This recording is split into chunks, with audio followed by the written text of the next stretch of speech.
Hi, and welcome to Testify.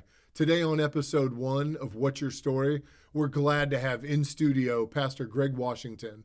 An amazing story. He's lived an extraordinary life, and we're glad to have you here. Greg, episode 1, What's Your Story? Testify. A little bit about you. I've known you I was looking at some pictures that on my phone. I've known you, it'll be 6 years, February 24th. We've covered a lot of miles together. You're a dear friend of mine. I'm honored to have you on our first podcast, YouTube, and I've had such an amazing opportunity to hear the many stories of your journey to get to where you are today. And so I just want to invite you to kind of step in and share a little bit about your history, share a little about your backdrop. I've kind of gone through the sequence of our past together, and the work that we've done at City of Refuge with building your legacy, and just some of the work that you're entering into now with Tyro. But before we get into that, Greg, take me back to 2010, when at one point you're the largest trafficker of cocaine from Florida to Atlanta. How did you end up there? Well, Jeff, I thank you for asking me that question, because I had to ask that same question to myself, while being in prison. But I'm going to start in the beginning. Born and raised in Houston, Texas, only child of Tim and Mary Stubblefield. My parents were teenagers, and just things didn't go right in the home. My mom and dad split probably when I was about 8 or 9. My father moved out to California. We had been back and forth from Texas to California before they just split for good.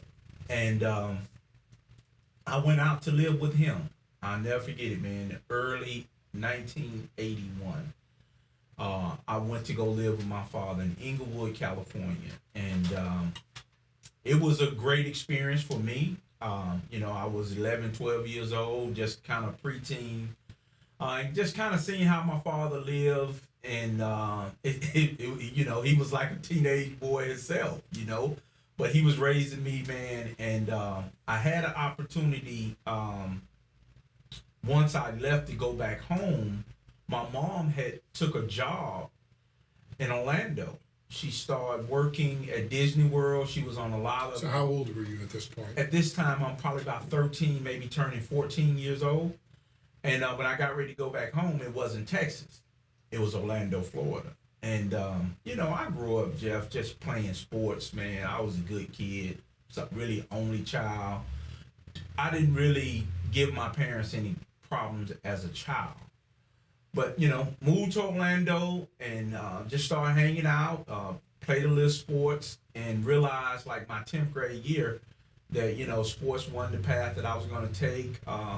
Took up some culinary arts stuff and started working early. Bought my first car my 10th grade year. Just very independent, doing all the right things that my mom wanted me to do. And I finished school in 1988. High school, yeah. Oak Ridge High School. And had the opportunity to, being in that culinary arts training program, they gave me a scholarship. They wanted me to go over to SeaWorld and become a culinary chef. But at the time, I was already working in Lake Bonita Vista. I was already making anywhere from $17 to $20 an hour. And, as a 17, 18-year-old kid, that was pretty good money in 88, So I was like, no, they only wanted me to work for $7 and give me a stipend because they were paying for my education. But I became a teenage father at the age of 18, man. I had my first daughter, Deontay, and things shifted there. So for me, I had friends that parents used and sold drugs. This is kind of how I was introduced to the drug game. It wasn't like, and I didn't do it like as a means of income. I just did it as, okay, I can double my money. And I'll never forget, I had a friend. He said, hey, man, you give me $100, I'll give you $150 back. And that kind of started getting me interested into the drug game, because I would give him the 100, he'll give me $150 back. He said, if you give me $300, I give you this amount back. And it went from me giving him money to saying, hey man, you drive. If we go to the people ourselves, we'll get more money. And the next thing you know, me and him had filled up an Air Jordan shoebox full of money. I'm 19 years old, so I'm like, wow, this is my introduction to selling drugs. And like I tell a lot of kids, like, that was perpetrated on me, Jeff. God didn't create me to sell drugs. It's just I saw an opportunity. I thought it was very innocent because I was just making extra money. I worked every day and I went and made extra money. So I thought nothing was wrong with that. So I had a few high school friends, went on to college, and they used to say, hey, Greg, come up on the weekend, man, party. I had a few buddies. They was at BC. It's BCC now. It's BCU now. It was BCC. Bam. Had a few guys at UCF, and we would go up and party on the weekend. And it went from me partying on the weekend to actually start bringing drugs up the road. And that's kind of where my trafficking career started. So I remember my senior year, DeVry University showed up at my school, and I filled out all the paperwork. And I had a few friends that graduated, and they was like, man, we in Atlanta. Won't you come up there? So I came to Atlanta one weekend and just kind of fell in love with Atlanta. And I was like, man, this is exciting. Atlanta is exciting. Everything going on with the clubs and everything. And I told my mom, I said, you remember that school I applied for, DeVry? I said, I think I want to go to Atlanta and do that. But I was manipulating my mom, man. I'm knee deep now selling drugs. So now I'm trying to figure out how I can come to Atlanta. So I started coming up, bringing drugs. Met a guy on, it's Donnelly Hollowell, but it was Bankhead Highway back then. And me and him, we connected up, and he was like, man, bring some here. I know where to get rid of it at. So I started doing that, quit my job, told my mom I was coming to Atlanta to pursue my education, but I'm up here selling drugs. And never forget, man, 1993, I love riding motorcycles. I started riding motorcycles when I was 12. And now I'm trafficking drugs on a motorcycle. And never forget, I had a guy, he called me up and said, hey, man, I want an ounce of cocaine powder. I said, okay, meet me at this particular place. So I jumped on a motorcycle, after drinking and smoking weed all day. And I jumped on the motorcycle. Say, hey, yeah, I'll meet you over here. So I get to the club before him, get me a drink. He never show up. And this dude just stood me up. So I'm coming back to the west side of Atlanta, kind of north of the city. And it was Friday night. Never forget it, man. It was Friday night. And it was two state troopers by the Bankhead train station. And they, kind of heard me downshift when I come up under the underpath. And, most state troopers, they ride motorcycles, so they want to kind of see what you have going on. And I remember just being at the light, seeing the state troopers trying to get in behind me. And I said, man, I can't go to jail tonight. I had the ounce of cocaine up under the seat. If I get pulled over, as soon as they flip the seat over, and I just kind of freaked out. And I just went through the light. Popped the wheelie, went through the light, boom, I'm gone. And the next thing you know, I hear them coming. They throw on the lights and they coming towards me. And I remember saying, if I keep going in the direction that I'm going, the radio would catch me. And I knew it was a little fork road called Hollywood Road. I said, if I catch this fork road, I had some friends, they had a little house. I could park the motorcycle, I'll run on foot. I'm trying, but man, I was going at such a high rate of speed, and I tried to downshift to catch this street. And Jeff, all I remember, man, is going heads on for the telephone pole.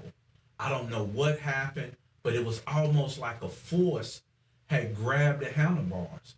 And next thing you know, I look up, I'm coming around the pole, not knowing.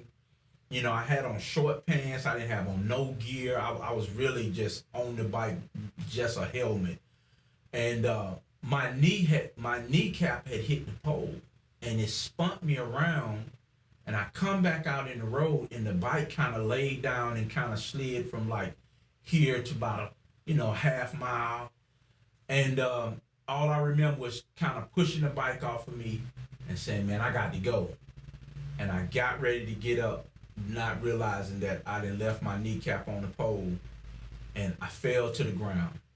I So looked. let me stop you for a minute. Okay. So you're flying down Bankhead Highway going 120. Yeah. Did you have a feeling like something bad is about to happen here? Yeah, man, because it was like like I said, when I hit the fork, to me, it was just like I went almost into like a time warp. And it was dark. And it was like, I didn't have control of the motorcycle. I don't know what happened. And I tell people, I feel like it was a near-death experience. It was like that could have been my last day. And I feel like God just say, no, not right now. Still got something for me to do. So you audibly heard God? I just kind of felt that, because it was kind of strange for me not to hit the pole heads on. Because all I did, I looked up and I'm like, man, I'm finna crash. You know what I mean? I'm seeing going straight for this telephone pole. And the next thing you know, I come around it. And so, I'm laying there, and so I start fumbling with the motorcycle. I said, I got to get the drugs off of me. So I popped the seat, grabbed the drugs, and I threw it. Now, the state troopers, I had left them. So now they looking for me, but I'm right in front of a fire station. So everybody kind of coming out to see what happened, because they didn't heard like a crash. State trooper finally found me. They get out, come over there. Oh, you thought you was gonna get away? And man, they put me in the ambulance, and I'll never forget, man. They took me to Grady Hospital. They put me in and rushed me to the hospital. I was losing a lot of blood. I kept hearing the guy say, man, he gonna need a blood transfusion. Because my leg wide open now. So they put me in the ambulance, and I get there, and I'll never forget this part. I'm in the trauma, and I'm laying on the table, and they cutting my clothes off, because, it's trauma. I'm getting ready to probably go into emergency surgery, and it was a young nurse, and I had probably about $3,800 in my front pocket, Jeff, and I remember telling her, look, get you $200 out of this, but put this in my property, because my people gonna come. And the lady told me, she said, Mr. Washington, you losing a lot of blood. You don't need to worry about no money. I'm gonna put your money in your property, and nobody's gonna bother your money. Now, at the time, right next to me is a guy laying there. He done been stabbed 13 times. How I know this, because I'm conscious. All the doctors then left me, and they working on him. And I just hear him kind of shocking him back. Boom, and they was like, we losing him. And I remember hearing this sound. It said, beep. And under my breath, I said to the Lord, Lord, I cannot die now. I know I'm going to hell. And next thing you know, I wake up the next morning in the hospital bed with a Hoffman in my right leg, my leg elevated in the air because they did surgery, and my good leg chained to the bed. And I'm like, catheter in me. I'm like, man. And I remember to say, Greg, you done messed up this time, and you done really messed your life up. So at what point from the accident, being in the hospital, did the light bulb go off that this is about to change my life forever, and I'm probably going to do some serious time because of this choice? Well, Jeff, it's so crazy because it seemed like at that point, mentally, what was going on with me was, okay, you done mess your leg up. People gonna probably think you weak. And literally, for me, I think at that point, I got serious about what I was doing. If that makes sense, because it was like... Tell me more about that. When you say serious, how do you mean serious? I think because I felt like at that point, what else I'm gonna do? I've been selling drugs. I'm about 23. I done messed my leg up. Like, what's the likelihood of me going to work for somebody? I'm like, so it was like at that point, drug selling for me became serious. I think at first it was just all fun and games. And then after the accident, I'm like, man, I got to take this serious, because if I'm going to be successful, this is going to have to work. And I would say then, like money and drug trafficking changed for me because that's when it really ramped up. I was able to. You almost crossed a threshold. Yeah, it's like it was just point like of no return. Yeah, it was like at this point, ain't no turning around going home. Everybody already say you this particular person. You know, when I talk to young people, I say, you know, you got to be careful of what you allow people to perceive you as. And you know, I'm being honest with you, Jeff. I was a perpetrator, man. I wasn't a drug dealer, but I had to become that. I had to seriously become that because that's what people thought I was. So now I'm like, okay, I really got to become this. And then it got serious, more drugs. Is that when you became the persona G? Yeah. Tell me about that. Yeah, so I always tell people, you know, when I played Pop Warner football, you know, I remember coaches like, you know, if you could hit hard, they call you a headhunter. When I was young, because I got big eyes, my uncle used to call me Pop. Then I used to have a real sandy red hair. Then it was bad. And they used to call me Red. And then I remember when I got to junior high school, everybody started calling me Greg G. And then by the time I got to Atlanta, I had simplified it to G. I wouldn't tell nobody my real name. I would never tell nobody my name was Greg Washington. Everybody knew me on the west side of Atlanta as just this 3-letter word, G. And I just felt like I had to live up to that.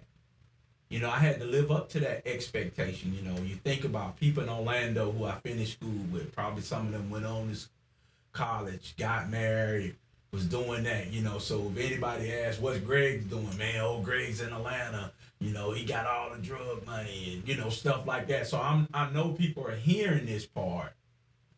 And now I'm really trying to live this stuff out. And I'm telling you, man, I just came to a roadblock. In 2001, I had a preacher come. I started buying and selling real estate, and I had a preacher come to my job site and say, hey, and I'll never forget it, and it's just funny, ironic, Jeff, you asked me to do this on Good Friday. And I remember going, this preacher showing up, man, and he didn't try to minister to me or anything. He said, hey, what company is doing all the work to this house? And at this time, I had a little subcontracting company, and I was, you know, buying and fixing up houses, just trying to camouflage what I was doing. And I say, you know, my company's doing it. And he said, well, I just took over this small church called Brown Chapel on Gary Road. Dr. F. Keith Slaughter, he had took possession of this church, and he was the pastor there. And he said, would you come look at the church?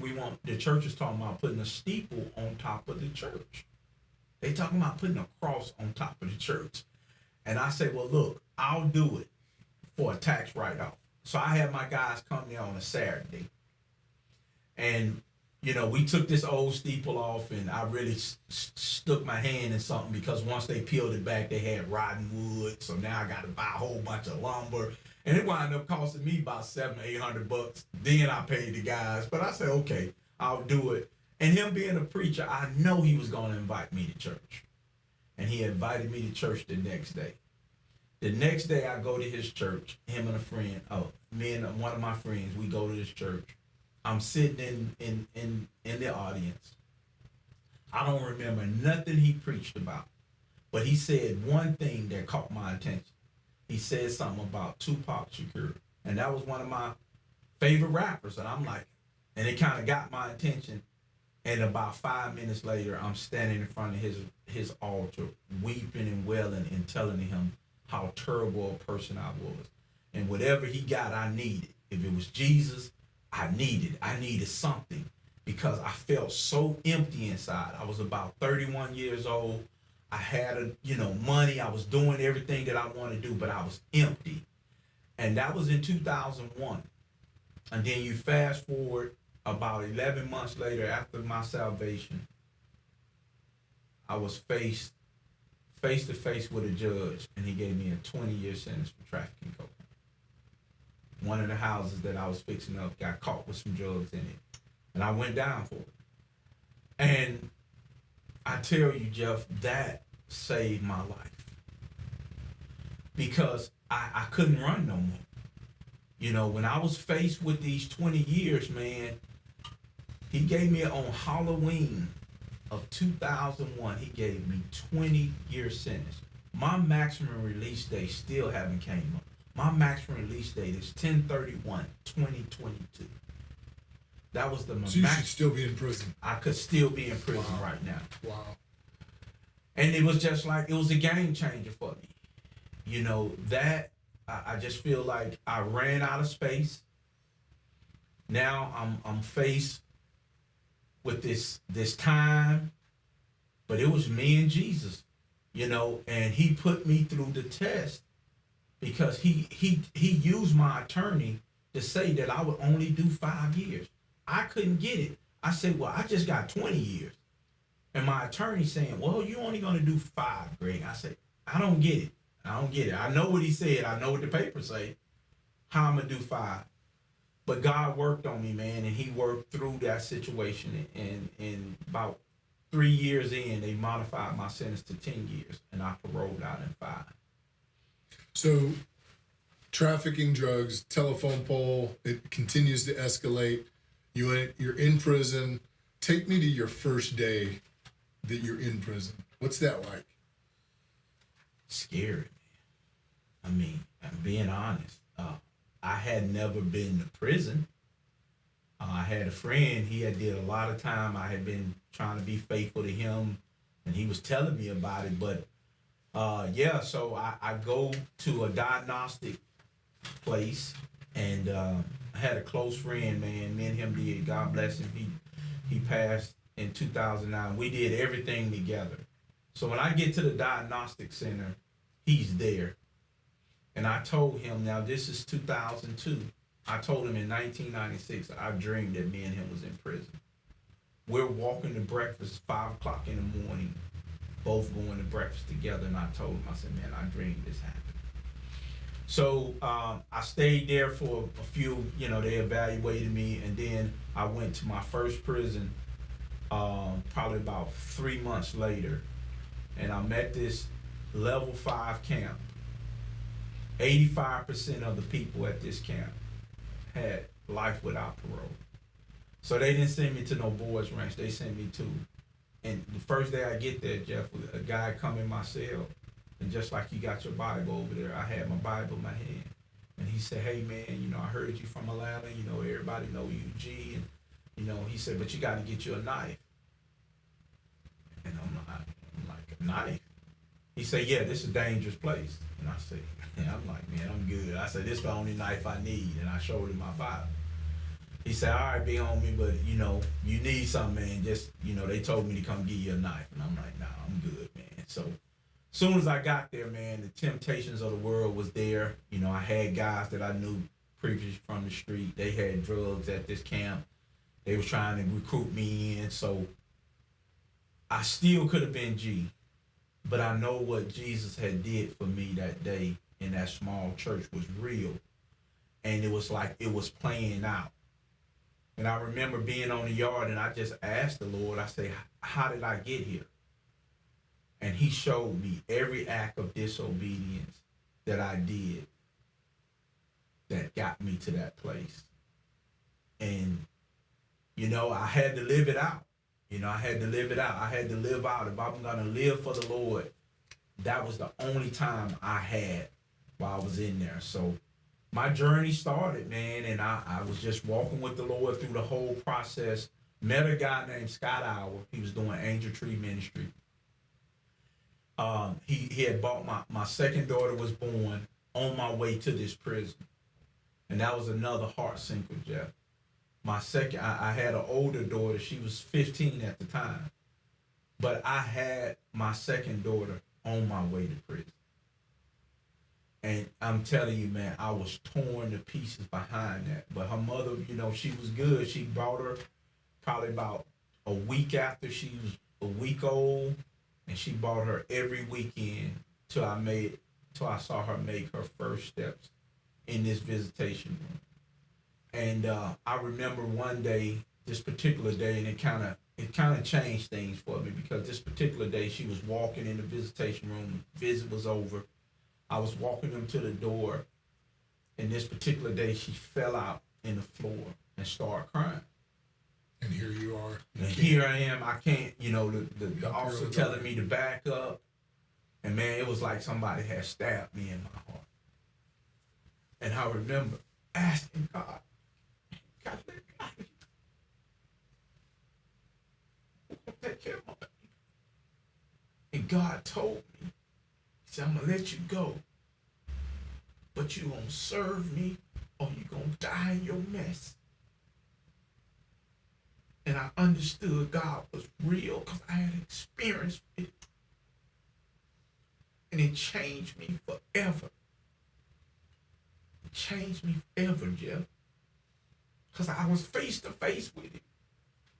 I said, you got to let me go. He said, I'm going to let you go, but you got to serve. I'm not going to pursue you anymore. I paroled out in 2006, March 7th, 2006. Met the guy, Scott. Me and them pen paling. He said, I'll be here when you get out, man. Day I got out, he showed up to my mom's house, 6'3", blonde head, nice looking guy. He said, hey, brother, I'm Scott. And, we sat in my mom's yard. She had cooked food. We were talking. And he was telling me, I was like, man, I just want to do what God want to do. I went visit the little church I got saved in. The pastor that was there when I first got saved, he had moved on to another church. So I visited a few churches, and then he said, hey, man, I'm volunteering down at a place called City Refuge. And I went over there, man, and the first person I met was Steve Grimes. Went over there, and I just started hanging out as a volunteer. And I was like, man, this is a cool place, They was doing a lot for the community, a lot for a lot of the people who I used to sell drugs for. They was feeding them, clothing them, doing stuff like that, and met a few other leadership there, and then that's how I got into ministry. Came just serving, and I did everything from security to sweeping, mopping the floor. I got a good job. I worked for WIS International, then I worked for Home Depot. That was kind of my best hourly job. And then once Home Depot, they sold the expo centers. They gave me a big service package. And then I started working for City Refuge. And we were doing a ministry called Compassion Atlanta. It's kind of like your street ministry feeding. We were feeding and giving a lot of box foods out. And this was what, in 2000? This is probably about 2008, 2009. This is 12 years ago. Yeah. And, I'm just hanging out. And I remember I kept asking the question, like, how do I do ministry? But one thing I had made up in my mind, Jeff, is if I could let any young person know the mistakes that I had made, me going to prison, me falling on the motorcycle, none of that was in vain. And that's what I kind of set out to do. I just wanted to tell young people that the enemy is a lie, and he'll deceive you to try to believe. And just the whole thing was, if you really think about it and simplify it, Jeff, a lot of kids that I grew up with went to college. Guess what? I didn't want to wait. I didn't want to do 4 years in college. I was just like the prodigal son. I wanted my inheritance right then. And it cost me a lot. It cost me. I hurt a lot of people. I disappointed a lot of people. That process is not easy. But when I got out, just started hanging out in 2009, Bruce Deal, CEO of City Refuge, he came, he said, hey, I think you're supposed to run our youth program. In 2009, Bruce brought me in the office and offered me the youth pastor position. He said he thought me and Malika would be great candidates for that. So we did that about 8.5 years. Had a great time, man. The kids really changed my life. Met you in that process. We did a lot of stuff with young men, and it came full circle, because after I did that, another opportunity came my way, and it was like, hey, we've been thinking about doing our prison ministry here at City Refuge. would you be interested in starting that up? And I say, man, and I'll never forget, he said, well, go home and pray about it. And I remember going home and asking Malika, I said, I got an opportunity to start a reentry ministry at City of Refuge. And she said, what would you pray about? That's your story. And I come in the next day and say, okay, we had met some folks out in Ohio, Ron and Kathy Arena. They had been doing for 20 years reentry ministry with a powerful tool called Tyro. And I went out and flew out, several times, started learning the curriculum. And the next thing you know, I'm at Metro Reentry Facility, working with men. And that's been since 2018. I done took 115 men and some women through the program. I got about 53 guys out. I done did my first marriage when I married one of my Tyros. I done did You married him in prison or when he got out? When he got out. He told me he wanted to get married, man. I did his pre-marriage counseling. And just a great opportunity for family reunification, man. So your life really has gone full circle. You made all the wrong choices, suffered the consequences, and God has really redeemed you in your story. That's incredible. Yeah, it's a redemption story, man. And it's a God story. And I remember just telling him, Jeff, if I get an opportunity, I'm going to tell my story. I'm going to tell it over and over and over again, because all I wanted for somebody to see is the power of God working in a story that I had no control of. I didn't, of course I had control of making the right decisions, but I know he's the author and finisher of my faith. He was writing the story even when I was doing the wrong things. He was just allowing them to happen because he knew I would come to the light. So if you could talk to the 15-year-old kid that had to go through that full circle story, what would you look at him in the face and tell him? Man, you were created for something. Greatness. You were created in the image of God. You can't buy the lie that you need to be the richest, most successful person, materialistic person. None of that. Just be your true, authentic self. God created you to be a hunter, a warrior, a man of integrity. Just go after just those characteristics because they are in you. Don't believe the lie that the world is trying to tell you. Well, Greg, I want to tell you this has been an honor to have you in our set on our first film. Yes. You and I go way back. We have a lot of history, and you're a man that I have tremendous respect.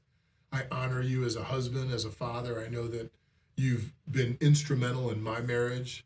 You've been instrumental in my life as a father, and on tape while we're here in studio. I just want you to know that I respect you as one man of very few. And I'm inspired. I'm constantly, every time I hear your story, I never get bored of it. And I really want to thank you for taking the time tonight to share your story of hope, your story of inspiration, and your story of redemption. And for that, I really am just grateful. Thank you so much for being here. And, look forward to things to come. My pleasure, man. Thank you, Greg. All right.